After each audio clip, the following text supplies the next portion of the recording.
So what's going on guys, Kades here and welcome back to a brand new video. For today we are checking out Squad and we will see if this game is worth playing in 2023. So it's been almost 1 year since I made my first video and played Squad, and now I have more than 1000 hours into this game. So at the beginning of the video I will give you a short but in-depth look into this game. Then we will go over all the factions, game modes and different vehicles, how realistic is this game to real life combat, then how does the different class system works and much more. So if this sounds interesting to you, then let's get right into it.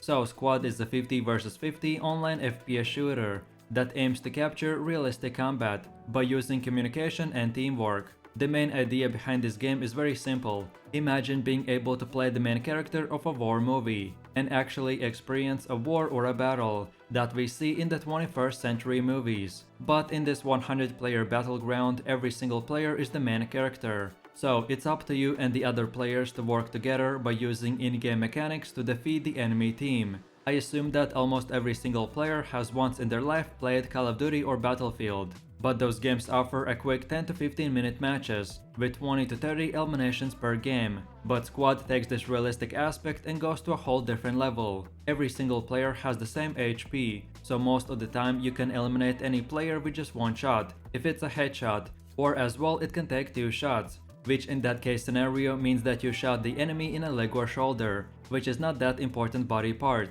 And if you get shot once and survive, then a new mechanic called bleeding comes into play. So if you get shot, then you start bleeding, and you have few seconds to bandage yourself up and stop the bleeding or ask for a medic. While we're talking about medics, the medic is one of the 12 classes aka kits that a player can select. So at the beginning of every match, every single player has to equip what role you wanna play. So imagine a default class system, and depending on which one you pick, you will get different weapons, rocket launchers, the ability to use vehicles or tanks. Then there are even classes that can place mines, build simple structures and much more. So for example, let's take a look at the medic. So if you pick this class, then you will get a rifle, smokes and most importantly, a bandage and bunch of other healing items. And where a normal player can use a bandage to stop his or his teammates bleeding in about 9 seconds, then the medic can use the same bandage but heal him in twice as fast time. But then on the other hand, if you pick a sniper class, then you will get a sniper rifle, binoculars and much more. Bandages, ammo and other utilities that you can use are not infinite. So that means that some players are tasked to resupply your team's bases, while others will try to outflank the enemies or perhaps try to hold a high ground and etc.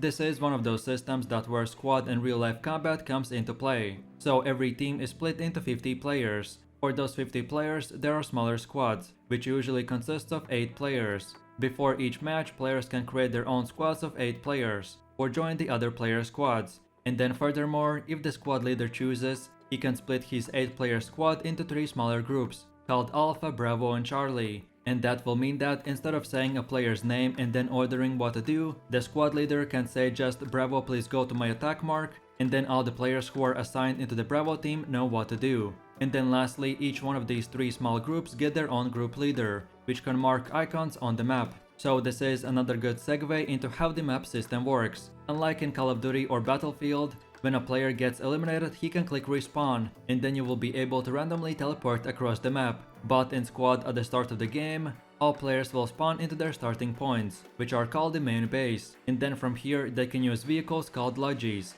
And by driving these vehicles to where you want, you can place fobs and rally points to give your teammates other places to spawn. As I've mentioned, ammo and buildings are not infinite, so squad leaders may assign their teammates to drive the vehicle back to the main base, to resupply their ammo and materials, to then bring it back so you could build more respawn points and so other players could get more ammo. Then now let's specifically talk about the map icons. So unlike in Call of Duty where you get a minimap and see the red dots where the enemy shot from, in Squad all you get is this map, and squad leaders and their Bravo and Charlie leaders are the only ones that can mark enemies. So for example, if I see an enemy vehicle on my position, I will mark him as that specific vehicle. Or if I saw an enemy respawn point, or where the enemies might be approximately attacking from, then I will mark all of this. Each player gets to mark 3 icons, and at any time you can delete your marks to mark other positions. This is the biggest way that different squad leaders and their teams will communicate. So then, while we're talking about the communication,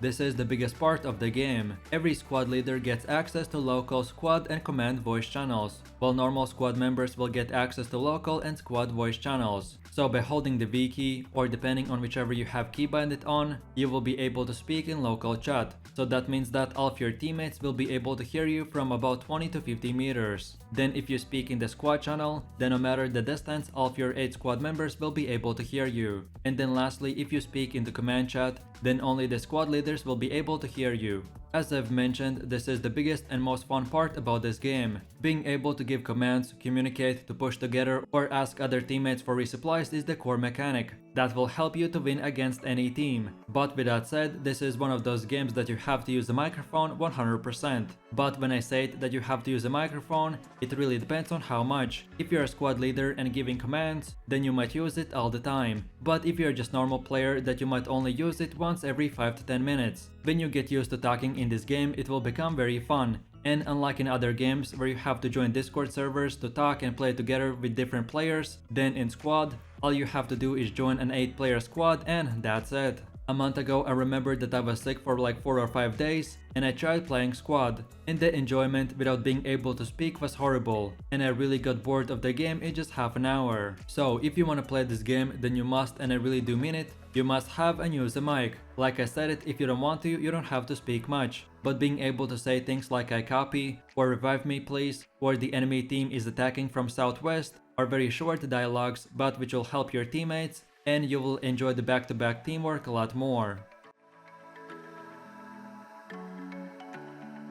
Okay, so now let's take a look at the gameplay. And to be honest, if I would need to describe the gameplay in squad in just one word, it would be chaos, but in a good way. So what I mean by this is, unlike in movies where you see that the main character shoots the enemies and never dies, then now imagine that all 100 players are the main characters, and none of them want to get eliminated. So this is what we get.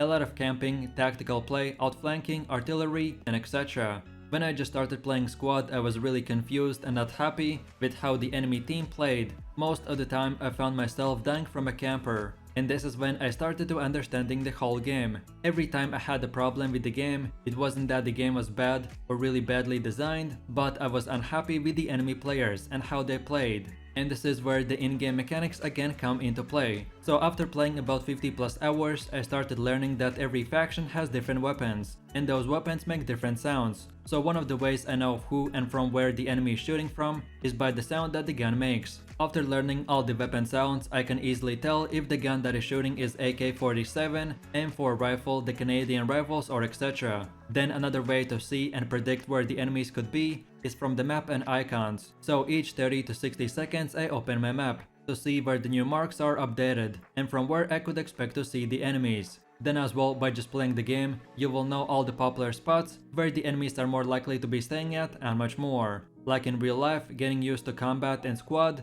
will take time and practice, and the first 10 to 20 hours can be frustrating. But always keep in mind that squad is not like any other FPS shooter, and you really have to put yourself in the enemy's shoes and try to predict what would they do, and this is another great mechanic about this game. I could talk a lot more about this game and the different mechanics, but not to make this video too long, I will say one more thing. Friendly fire is enabled as well, so like in real life, after each match you need to see what faction you're fighting for, and each faction will have their unique weapon sounds and uniforms. So the rule of thumb I always do is before shooting, I scope in with my weapon and see if a friendly name tag pops up, or if I am by myself and I hear shots, then I open my map and check if there are no friendly icons around me, and then I know that every player I see is the enemy. Friendly fire is a real thing in squad and in real life, and you can only learn by practicing. So try to get used to different uniforms, and I recommend to always double check before firing. So then moving over to one of the last parts of this video, and it is the vehicles. So in my first squad video I didn't explain much this mechanic, and I still think that for most new players, they should first of all get used to the actual game, and then later when they master the infantry combat, then they can come to the vehicle combat. So vehicles like infantry is another important part in the modern day wars. And every single team in squad may get from 1 to 4 tanks a game, and then from 1 to 4 IFVs, then few Humvees aka light vehicles with a 50 cal and much more. When I was a new player, I stayed away from this, but now after hundreds of hours of playtime, this is actually the mechanic I play 90% of the time. So I would say that there are 4 types of vehicles. The first ones are Lodges and Humvees, then the second category are the IFVs, which stand for Infantry Fighting Vehicles, and these are the BTRs, LAVs, ZSLs. Then the third category are the IFV+, which means BMPs and Bradleys. And then lastly we have the last 4 category called the MBTs, and they stand for Main Battle Tank.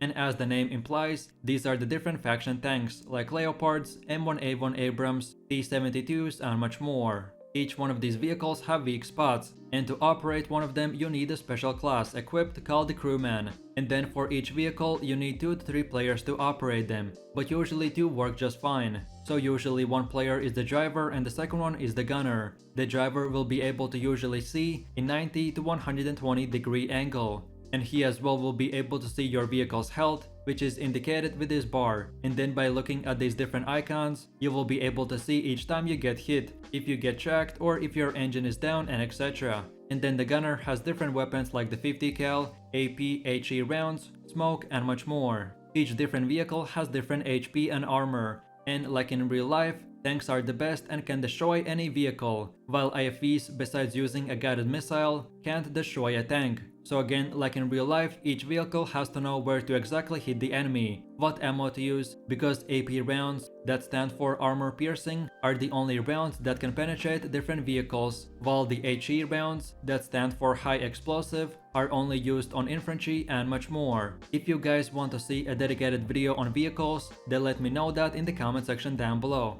But like I said, this mechanic is super fun and you can literally learn real life strategy and how different tanks and IFVs work. So if you're a big fan of vehicles and tanks, then in Squad there is basically a new world that you can unlock, but I only recommend it for more experienced players and not in your first 20 to 30 hours. So then moving over to one of the last parts of this video, and it is the section in which I just wanted to cover a few other features that are still important but are not worth discussing a lot in this review. So first of all, unlike in other games, there is no one public matchmaking button, which you can just press and play the game, but in Squad there are servers that other Squad players host, and then any other player can join these servers to play the game. Each server has different map rotations, with different games like Capture the Point, Zone Domination and much more. Oh, and by the way, in Squad there are like 10 to 20 different maps, so you will never get bored of them. Then on top of this, there are different factions, so every game always has 2 factions fighting, so Russians against the US Marines, or insurgents against the Canadians and etc.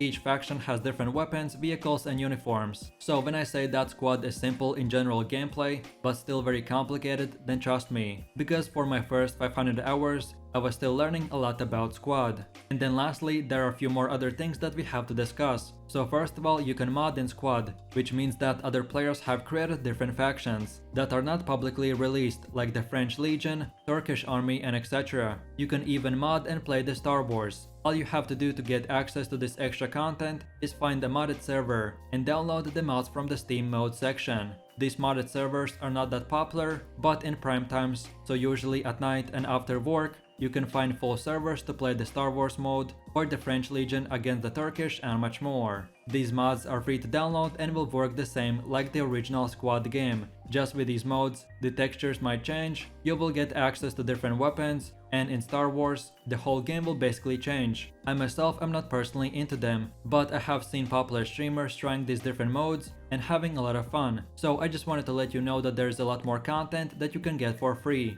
And then last but not least, to get used to the game, I recommend playing the training round. This is a simple tutorial that Squad will put you through, and at least this way you can set up your keybinds so you don't have to do it in game. And again, if you want to learn how to drive or operate vehicles like tanks or helicopters, then the single player training round is definitely worth your time. So now in my last and final conclusions, Squad is everything I expected and even more. Before playing this game, you really need to understand of what this game is and what it isn't. I've been always fascinated with war movies, and being able to experience just from my computer is really something else. But with that said, for all the fun and good things this game has to offer, I personally can't play Squad for more than 3 to 4 hours a day, as it can get repetitive and boring quite fast, and sometimes you may find yourself playing in a map where every single enemy is just sitting still in one position, and you just keep dying for no reason. As I've said, I put more than 1000 hours, so of course I will recommend for anyone interested in realistic FPS shooters to try this game out, but your mindset has to be right to enjoy the game. I personally found myself playing this game as a war simulator, and even though there are many ways that the enemy players can play and make you enjoy the game less, I always remind myself that real war is probably even 2 times worse. I imagine that when most people play video games, they want to enjoy their time, and if they're still camping, then in real life, I can imagine that real soldiers sit in just one position for hours upon hours. So instead, what I do in Squad is try to outflank the campers, and being in a vehicle is another great way to focus more on positioning and strategy, rather than just to hunt for eliminations. So in a quick summary, Squad is definitely worth the 45 to 50 bucks. I've put more than hundreds of hours, and I plan to play it even more. This game has even changed my mind about the modern day combat and how a real life battle would look like. I can understand that $50 may be expensive for some players, so be lookout for sales. And on top of this, I've heard that there are even communities that give out Squad for free for active duty soldiers, or basically like real life veterans. So if once in your life you've been in the military, then I recommend to look into this more. But I personally spent the full $50 and I would do it again, and that's about it. So with that said, I really do appreciate everyone for watching guys, and I hope you enjoyed it. If you have any suggestions, feedback, or other good Squad guides that you would like to see in the next video, then feel free to leave your comments in the comment section down below. And while you're doing that, please click like, subscribe, and enable that notification bell, so this way you could support the channel and you won't miss any more amazing content from me. With all this said, you have an amazing day, and I will see you in my next video. So take it easy, peace.